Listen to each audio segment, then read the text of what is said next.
ठीक है, ये टॉपिक तो मेंस का फेवरेट है, बहुत सारे सवाल आते हैं इस टॉपिक से और बहुत ईजी होता है। ये एक मेथड होता है, स्टैंडर्ड मेथड, वही लगाते हो तुम हर बार, उससे तुम्हारा क्या आ जाता है, आंसर आ जाता है। टॉपिक का नाम है image and the foot of the perpendicular. Direct question से समझते हैं। क्वेश्चन क्या बोल रहा है कि P be the foot of the perpendicular, मतलब एक पॉइंट दे रखा है और एक लाइन दे रखी है। इस पॉइंट से तुम क्या करोगे, इस लाइन पे, ये थी तुम्हारी लाइन एल, इस लाइन पे एक पॉइंट है, लेट्स से ए, उसके कोऑर्डिनेट्स क्या दे रखे हैं, 1,2,2। यहाँ से तुमने इस लाइन पे क्या ड्रॉप किया, परपेंडिकुलर, तो ये जो फुट आया इसका, इसको बोला गया है पी। अब ये जो लाइन एल दी गई है, इसकी डायरेक्शन देखो, यहाँ से डायरेक्शन तुम डायरेक्ट देख सकते हो, क्या है, 1,-1,2 है कि नहीं, हाँ। और इस लाइन पे एक पॉइंट लाई करता है, उसके कोऑर्डिनेट्स क्या है, 1,-1,2। ठीक है, इतना तो तुम्हें दिख ही रहा होगा। अब क्योंकि ये जो पॉइंट पी है ये लाइन एल पे लाई करता है, तो इसके कोऑर्डिनेट्स मैं आसानी से मान सकता हूँ। कैसे, point plus lambda time direction.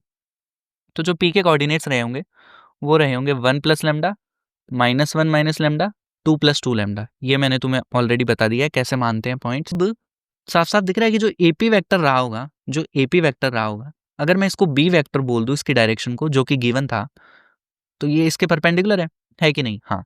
तो अगर ये इसके परपेंडिकुलर है तो AP vector dot B vector क्या रहा होगा, 0 रहा होगा। ठीक है, अब एपी वेक्टर तुम्हें निकालना है, तो एपी वेक्टर निकालना बड़ा आसान है, पी के कोऑर्डिनेट्स तुम्हें पता है, तो हेड माइनस टेल कर दो।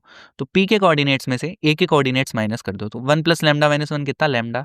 -1 माइनस लैम्डा में से 2 माइनस करो, कितना बचेगा, तो ये बचेगा तुम्हारा -3 माइनस का लैम्डा। 2 प्लस 2 लैम्डा में से 2 माइनस करो, कितना बचेगा, ये बचेगा 2 लैम्डा। ठीक है, डॉट, इसका डॉट करना है बी से, तो बी क्या है, 1 -1 2, इसको तुम्हें 0 के बराबर करना है, तो ये हो जाएगा तुम्हारा लैम्डा। फिर ये जब तुम -1 से मल्टीप्लाई करोगे बचेगा तुम्हारा लैम्डा प्लस 3, ये बचेगा 4 लैम्डा इज इक्वल्स टू 0। तो 4 lambda plus 2 6 lambda plus 3 equals to 0। तो यहाँ से लैम्डा की वैल्यू तुम्हारी आ रही है माइनस का हाफ। अगर लैम्डा आ गया तो मतलब पॉइंट पी के कोऑर्डिनेट्स आ गए। तो पॉइंट पी के कोऑर्डिनेट्स क्या रहे होंगे तुम्हारे, पॉइंट पी के कोऑर्डिनेट्स हो गए 1 में से हाफ गया तो कितना, हाफ।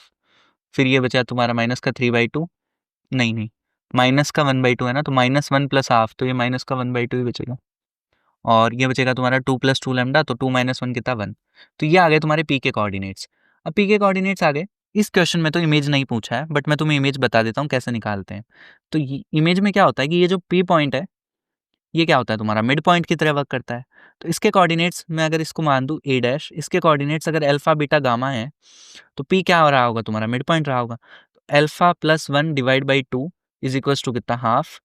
सिमिलरली तुम करोगे beta plus 2/2 is equals to कितना, माइनस का हाफ। इसी तरह से तुम गामा के लिए करोगे तो तुम्हें इमेज के कोऑर्डिनेट्स अल्फा बीटा गामा भी मिल जाएंगे। ऑल्दो इस क्वेश्चन में नहीं पूछा था, बट तुम्हें पता होना चाहिए कैसे निकालते हैं। टॉपिक कवर कर रहे हैं ना हम। आगे भी इसने कुछ पूछा है, तो पी के कोऑर्डिनेट्स निकालने के बाद उसने एक और इन्फो दी है कि ये कोई लाइन है आर और लाइन एल दे रखी है, दोनों लाइन दे रखी है, इनका पॉइंट ऑफ इंटरसेक्शन अब तुम खुद निकालोगे। वो बेसिक सी मजदूरी है जो तुम्हें खुद करनी है। ठीक है, ये मैं बता चुका हूँ कैसे निकाल। उसके बाद में क्या आ जाएगा, तुम्हारा पॉइंट ऑफ इंटरसेक्शन क्या दे रखा है, क्यू। तो क्यू के कोऑर्डिनेट्स मिल गए, पी के कोऑर्डिनेट्स मिल गए, तो ये तो तुम सोच सोच निकाल दोगे। नया टाइटल है वो है shortest distance between the lines. ठीक है, तो उससे पहले हमें समझना पड़ेगा लाइंस के बारे में, थोड़ा फील ले लेते हैं कि लाइंस जो होगी वो किस टाइप की होती हैं। तो लाइंस जो होती हैं बेसिकली या तो एक ही प्लेन में होंगी या फिर एक प्लेन में नहीं होंगी। तो अगर लाइंस एक प्लेन में होंगी, कोप्लेनर होगी, तुम ऐसे समझ सकते हो इसको, अगर तुम अपने पेज पे कोई भी 2 लाइन बनाओगे कॉपी के पेज पे, तो वो इन तीनों के अलावा और कोई पॉसिबिलिटी नहीं हो सकती। या तो लाइंस कैसी रही होंगी, इंटरसेक्टिंग लाइंस रही होंगी, या फिर तुम्हारी लाइन पैरेलल रही होंगी, या फिर कोइंसिडेंट रही होंगी।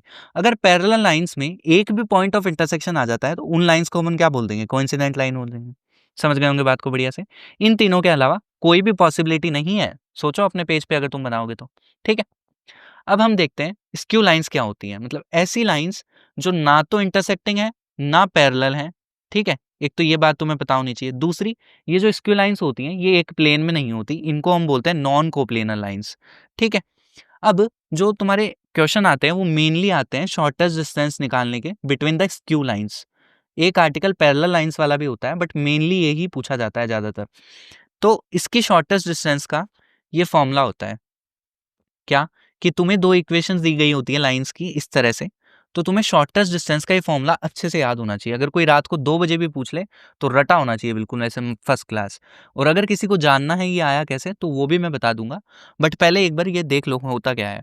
तो यहाँ क्या लिखा हुआ है कि ये जो A2 वेक्टर और A1 वेक्टर का डिफरेंस है, मतलब ये जो फिक्स पॉइंट होते हैं लाइन के, इनका डिफरेंस और उनका डॉट प्रोडक्ट लिया गया है। एक वेक्टर b1 है, b2 मतलब लाइन के जो दोनों dr हैं उनके क्रॉस प्रोडक्ट लिया पहले मैंने, फिर उसका डॉट लिया जो डिफरेंसेस वाला वेक्टर बन रहा था उससे, और नीचे इसके मॉड से क्या कर दिया मैंने, डिवाइड कर दिया। ये फॉर्मूला है जो कि तुम्हें याद होना चाहिए। इस पे क्वेश्चन भर भर के पूछे गए हैं, तो तुम क्या करोगे, देखो क्वेश्चन से समझने का ट्राई करेंगे। तो एक क्वेश्चन देख लेते हैं शॉर्टेस्ट डिस्टेंस का। तुम्हें 2 लाइन की इक्वेशन दी गई है और बोला गया है कि उनके बीच की शॉर्टेस्ट डिस्टेंस ये है, तो तुम मुझे बता दो कि अल्फा की सारी पॉसिबल वैल्यूज का सम कितना रहा होगा। ठीक है, तो सबसे पहले तुम लिख लो b1 वेक्टर, मतलब पहली वाली लाइन का dr वेक्टर, वो कितना है तुम्हारा 2,3,4। ठीक है, दूसरा तुम लिख लो दूसरी वाली लाइन का dr, तो दूसरी वाली लाइन का dr कितना है 1 अल्फा 1। ठीक है, अब तुम्हें सबसे पहले शॉर्टेस्ट डिस्टेंस निकालने के लिए इन दोनों का क्या करोगे, क्रॉस निकालोगे। तो b1 क्रॉस b2 तुम्हें निकालना पड़ेगा, जो कि बहुत ही आसान है। आई कैप जे कैप के कैप, इधर रहा होगा तुम्हारा 2 3 4, ये है तुम्हारा 1 अल्फा 1, तो यहाँ से तुम निकाल लोगे। तो ये कितना आएगा तुम्हारा, आई कैप आ जाएगा 3 माइनस 4 अल्फा माइनस जे कैप कितना आ जाएगा इधर से, ये आ जाएगा 2 माइनस माइनस 2, और इधर आ जाएगा प्लस के कैप कितना आ रहा है 2 अल्फा माइनस 3। ठीक है, तो ये तुमने निकाल लिया पहले तो इनका क्रॉस, और इसका तुम्हें मॉड भी चाहिए होता है, डिनोमिनेटर में मॉड भी आता है, तो मॉड भी निकाल लो। तो इसका मॉड कितना रहा होगा तुम्हारा, अंडर रूट ऑफ इसका स्क्वायर, तो 3 माइनस 4 अल्फा का होल स्क्वायर, प्लस ये तुम्हारा 2 है तो 2 का स्क्वायर कितना 4, प्लस 2 अल्फा माइनस 3 का होल स्क्वायर। ठीक है, ये बना होगा। अब लिख लेते हैं पॉइंट, फिक्स पॉइंट जो है पहली लाइन वाला, उसको मैंने a1 बोल दिया, तो वो कितना दे रहा है तुमको 1 2 3 साफ साफ दिख रहा है। a2 जो दिख रहा है वो कितना दिख रहा है तुम्हारा, a2 है मेरे पास दिख रहा है 0,0,5।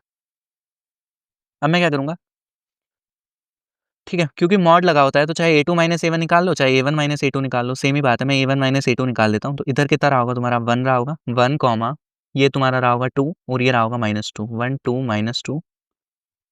ठीक है, इसका तुम्हें क्या करना होता है, डॉट करना होता है। किसके साथ डॉट करना होता है, क्रॉस प्रोडक्ट के साथ। तो क्रॉस प्रोडक्ट की वैल्यू कितनी है, ये 3 माइनस 4 अल्फा 2, और एक आई है 2 अल्फा माइनस 3, इसके साथ तुम्हारा डॉट प्रोडक्ट होगा।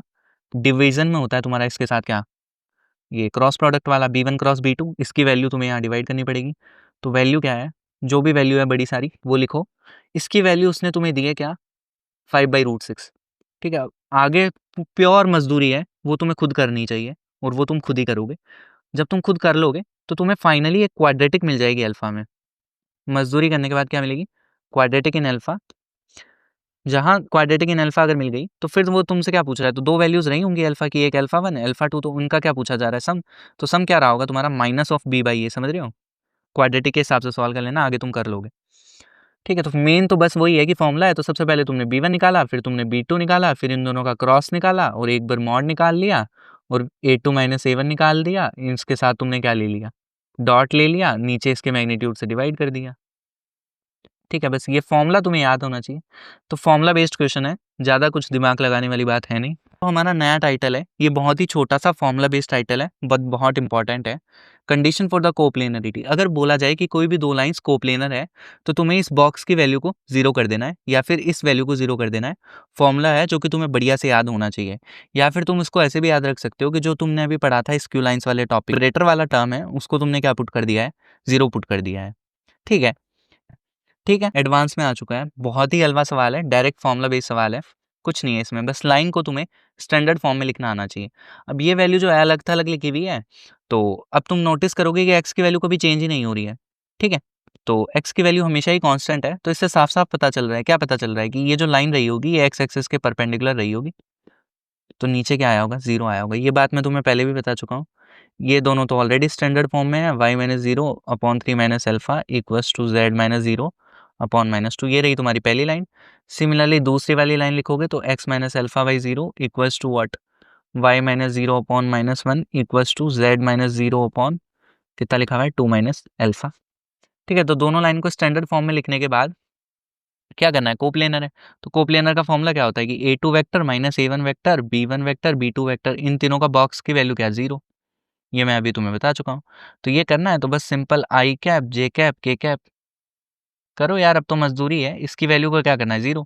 तो देखो a2 माइनस a1, तो इसका फिक्स पॉइंट कितना है 5 0 0, यहाँ कितना बन रहा है अल्फा 0 0, तो इसका डिफरेंस ऊपर बनेगा तो ये बनेगा तुम्हारा 5 माइनस एल्फा 0 0।